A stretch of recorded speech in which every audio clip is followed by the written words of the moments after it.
کہا یہ ان کے بھی استعداد نہیں ہوئی, ان کا تو تلفظ ہی صحیح نہیں ہے, پہلے ان کی زبان درست کرائیے. قوم لسانہ ثم علمہ, زبان بن جانے کے بعد پھر ان سے قرآن کریم.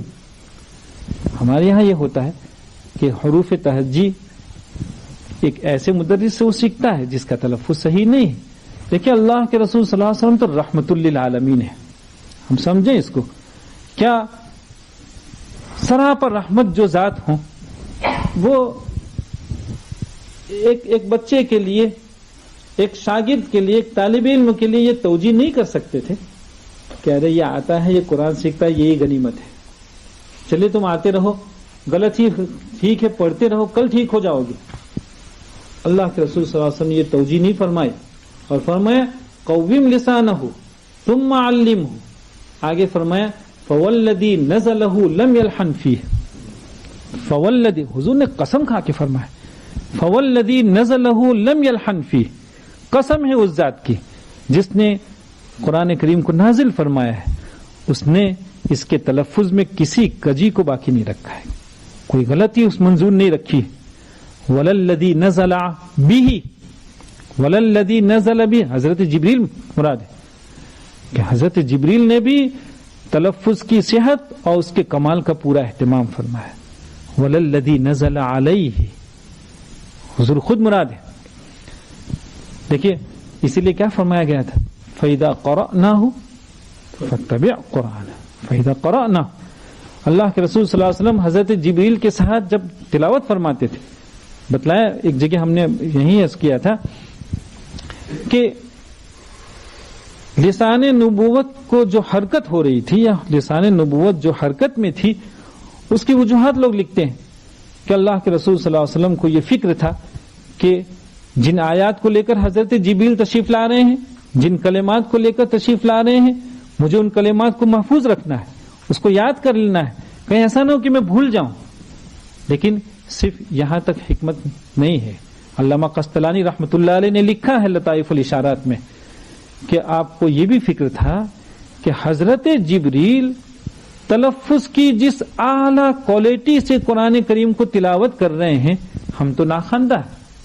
حضور کی ذات بابرکت وما کنت تتلو من قبلہ من کتاب ولا تخطہ بیمینک, حضور تو کسی سے پڑھنا بھی نہیں سیکھے تھے, لکھنا بھی نہیں سیکھے تھے, باقاعدہ حضور کسی کے شاگرد نہیں. کہا کہ سرکار دو عالم صلی اللہ علیہ وسلم کو یہ فکر دامنگیر تھا کہ حضرت جبریل جس اعلیٰ کوالٹی سے اور نفاست اور نزاکت کی جس اعلیٰ سطح سے قرآن کریم کے الفاظ کا تلفظ فرما رہے, میں اس کمال کو باقی رکھ پاؤں گا. تو اللہ کے رسول صلی اللہ علیہ وسلم حضرت جبریل کے تلفظ کی نقل فرما رہے تھے چپکے چپکے. اللہ تعالیٰ نے فرمایا لا تحرک بہ لسانک لتعجل بہ ان علینا.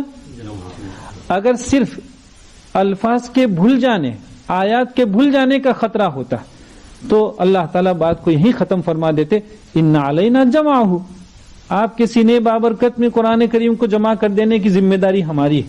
لیکن آگے کیا فرمائے وقرآن, ان علینا جمعہ وقرآن, یہ ہے تلفظ.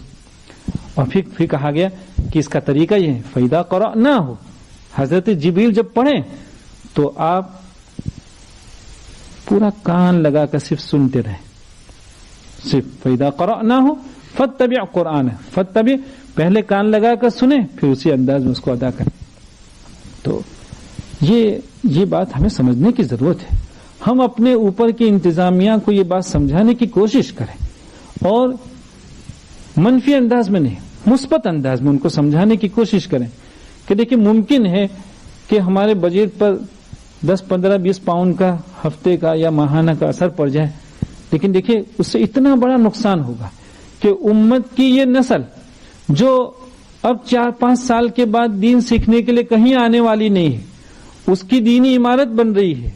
اگر ہم نے اس وقت اس کی دینی عمارت اور اس کی بنیاد کے باب میں تیقظ کا ثبوت نہیں دیا تو یہ عمر بھر قرآن کریم کو غلط تلاوت کرے گا. ہم اس کو سمجھانے کی کوشش کریں اور اس کا اہتمام کریں کہ روز اول سے ہمارا بچہ اس کا تلفظ بن جائے. رہا مسئلہ قواعد کا, تو ضرورت کے قواعد بچوں کو بتلائے جائیں, ضرورت کی. بس مثال کے طور پر نون ساکن و تنوین, اب نون ساکن کے باب میں ہے کہ اظہار حلقی، ادغام بلا غنہ، ادغام مال غنہ، اظہار مطلق، اخفاء حقیقی، قلب مال اخفاء، اقلاب. بچوں کو ان سارے جھمیلوں میں ڈالنے کی کوئی ضرورت نہیں. بہت آسان انداز میں صرف اتنا کہہ دیں کہ دیکھیں نون ساکن اور تنوین کے بعد حروف حلقی 6 اور لام را 2، کل ملا کے 8 حروف آئیں تو گنہ نہیں کرنا ہے، باقی سب میں گنہ کرنا ہے. ایزی اور آسان رہتا ہے. کتنا ایزی، کتنا آسان ہے. اور دیکھیے رجال فن کا کام ہی یہ ہے کہ وہ فن کو آسان سے آسان انداز میں لوگوں کے سامنے پیش کر دیں. ہم موقع نہیں ورنہ مثال دیتے کہ ہم لوگوں نے سب نے پڑھا کہ بھئی 29 حروف ہیں، اس کے مخارج تو کوئی کہہ رہا 17 ہے، کوئی کہہ رہا 16 ہے، کوئی کہہ رہا 14 ہے. حالانکہ 29 حرفوں کے صحیح بات یہ ہے کہ 29 مخارج ہیں. پھر کیا بات ہے کہ 17 ہو گئے، کہا وہ بعض حرفوں کے مخارج آپس، مثال کے طور پر قا، دال، تا، ان تینوں کا مخرج ثناء اللہ کی جر. اب ثناء اللہ کسی کا اتنا بڑا تھوڑی ہوتا ہے، ثناء اللہ تو اتنا سا ہوتا ہے، اور اس میں جڑ والا حصہ، پھر کنارے والا، پھر جر میں 3 حصے کا، ایک حصہ قا، ایک حصہ دال، ایک حصہ تا. یہ تو کتنا مشکل ہے، کون سمجھے گا؟ رجال فن نے فن کی تسہیل کے طور پر یہ کہہ دیا کہ ارے تینوں کا مخرج ایک ہے، جاؤ دیکھو، یہ مختصر کر دیا. تو رجال فن نے برسوں سے اس کی کوشش کی کہ فن کچھ اس سہل انداز میں لوگوں کے یہاں جائیں کہ طبائع اس سے بھاگے گی نہیں، کہیں کہ ہاں یہ تو ہم بھی کر سکتے ہیں. تو نون ساکن اور تنوین کا بیان اگر اس طرح ہم پڑھا دیں، مثلا مد کا بیان ہے تو مد کے بیان میں یہ کہہ دیں کہ بھی دیکھیے ایک مد متصل ہوتا ہے، ایک مد منفصل ہوتا ہے. اب مد لازم، کلمی مثقل، اور یہ بچے بیچارے کیا کلمی مثقل، کیا کلمی مخفف، جامعہ کے بچوں کو مشکل ہو جاتا ہے. ان سے کہیں کہ دیکھو مد جہاں لکھا ہے آپ اس کو ذرا سا لمبا کر کے پڑھ لیں. اب تو الحمدللہ سہولت ہو گئی ہے، ایسے ذہن کے مطابق ویسے تعلیم لینی چاہیے، ایسے ہونی چاہیے. ایسے بچوں کی سطح کو پیش نظر رکھ کر تعلیم